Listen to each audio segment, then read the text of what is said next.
and the end of the Showa series with 1975's Terror of Mechagodzilla, a direct sequel. Well, they're all direct sequels in the Showa series, but what's interesting and kind of a prelude to things that would come in the Heisei series, it's also a narrative direct sequel to Godzilla vs. Mechagodzilla, even if there are some major continuity issues.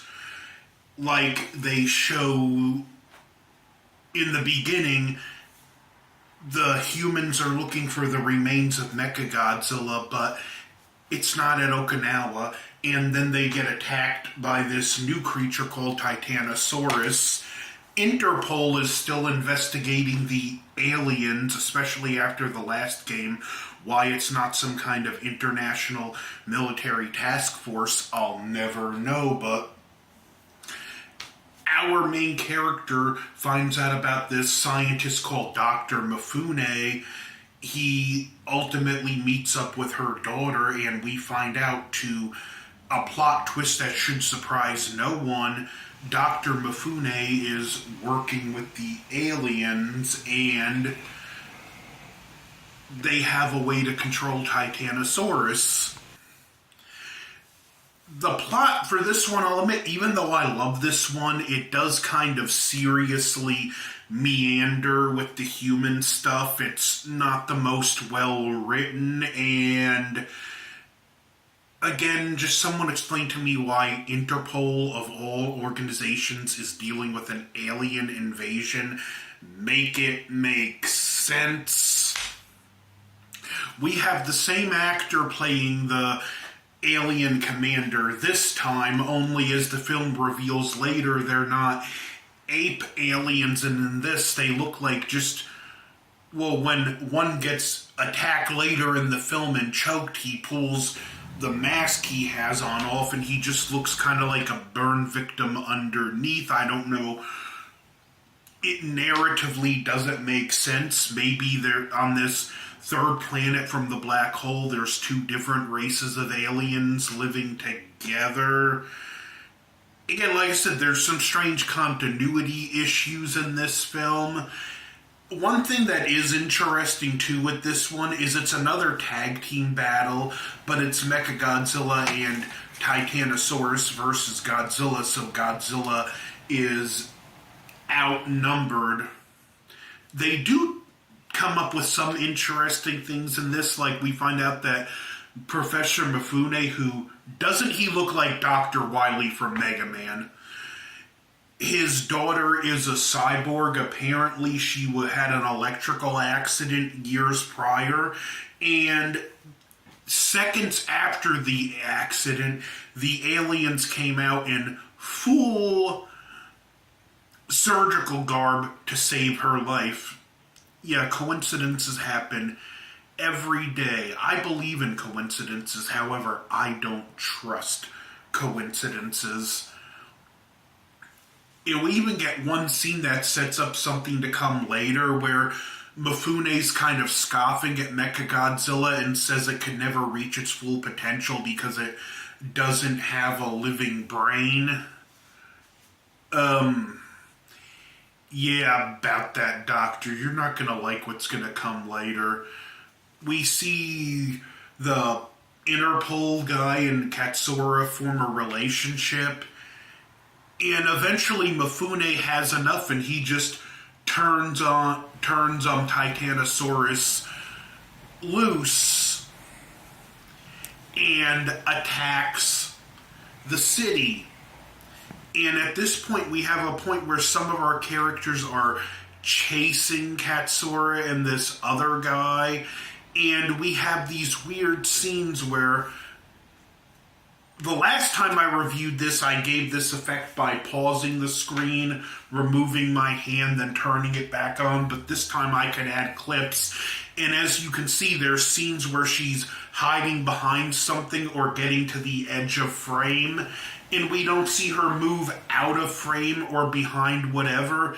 It's just this bizarre editing choice I'll never understand, where she's there one frame, in the next frame she's gone. She gets shot during this scuffle, and the aliens further enhance her and put the controller for Mechagodzilla inside her body. So now Mechagodzilla does have a real brain controlling it. I should also add, an earlier scene showed an attempted escape from the compound because these aliens are using slave labor, and the guy took a piece of the metal and gave it to this worker who hid and was able to give it to Interpol, so that's how they found out where they are.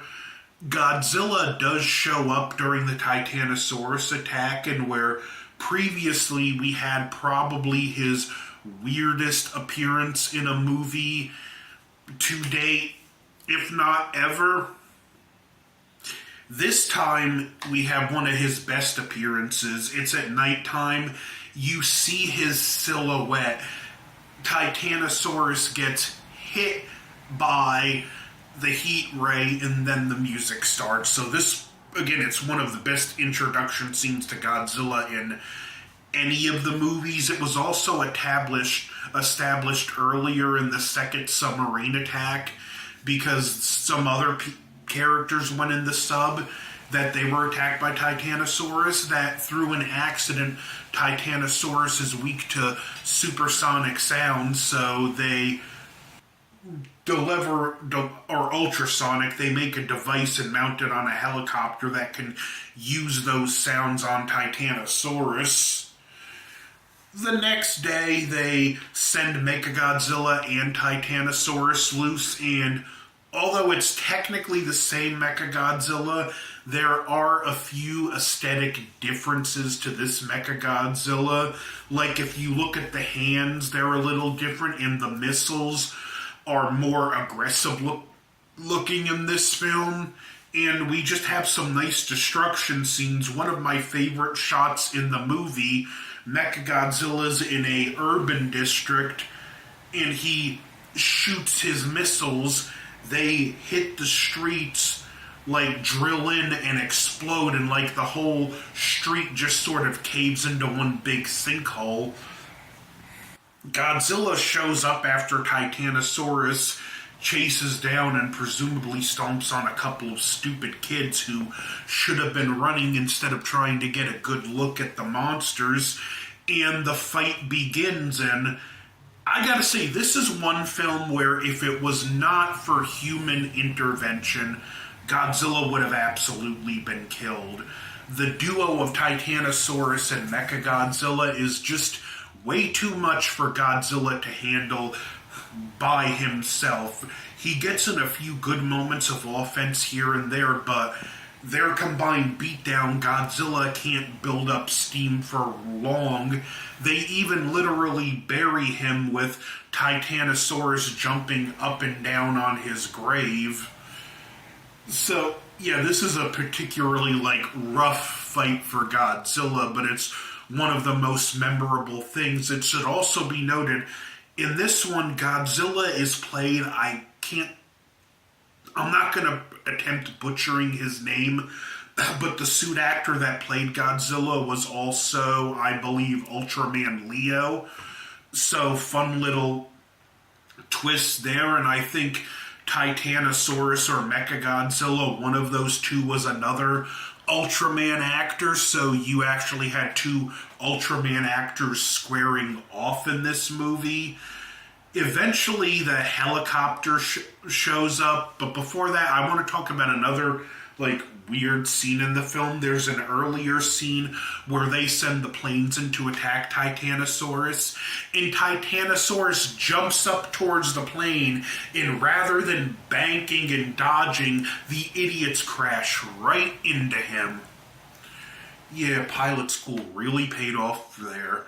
But anyway, when it looks like Mechagodzilla, because the helicopter shoots this receiver in Titanosaurus's neck, and they start using the sound wave gun, when it looks like Mechagodzilla's about to hit the helicopter with his missiles, Godzilla breaks out of the ground and they start fighting.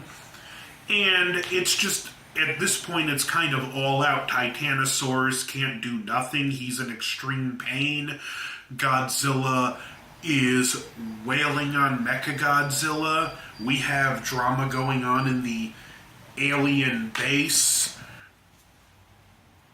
And this is where it just all unravels for the aliens. Godzilla does manage to rip MECHAGODZILLA's head off, only to find out he has something underneath that with a more powerful weapon that just hits Godzilla. He screams in agony and falls down in pain, which again, I'm going to say, even if it was just one-on-one without the human interference, Godzilla would have lost this fight.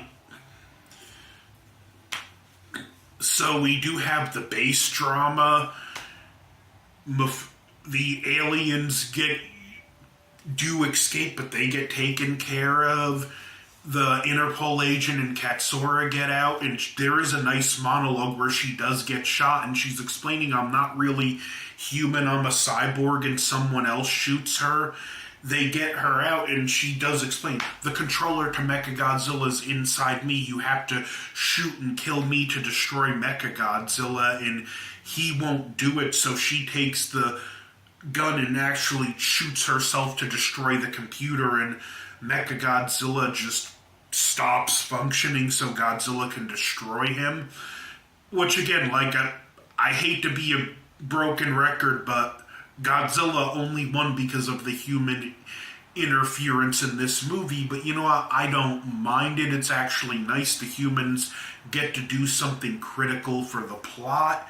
Then Godzilla beats down poor Titanosaurus, who is really an innocent victim. He's established as a peaceful monster. Dr. Mifune was actually ridiculed out of the scientific community and held a grudge over this for all these years because he's the one that discovered Titanosaurus and no one believed him. This had to have been at least 1952, 1953, because I can't see anyone not believing him after 54. But that's why he's working with the aliens. He's bitter because he made a wild claim without proof. Godzilla destroys the UFOs. And the last shot we see of Godzilla, very appropriately, is a sepia tone shot of him going back into the ocean, which is ironic because we wouldn't see him for another 9 years in my favorite entry in the franchise. Another weird thing specifically about this version of the film, it has an opening narration that was not on the VHS I had as a kid. This movie has great monster battles. You can tell post-film industry layoff with Godzilla vs. MECHAGODZILLA in this one, the Japan film industries are really getting back on their feet, and the Showa series goes off on a surprisingly strong note after the Dark Ages. I love this film. I highly recommend this film. It's one of the best Showa films. So don't forget to like, share, subscribe. The Return of Godzillathin will continue with my all-time favorite Godzilla movie, Godzilla 1984, or The Return of Godzilla as it's officially known. So, you know what to do. Like, share, comment, subscribe. As I said, over and out.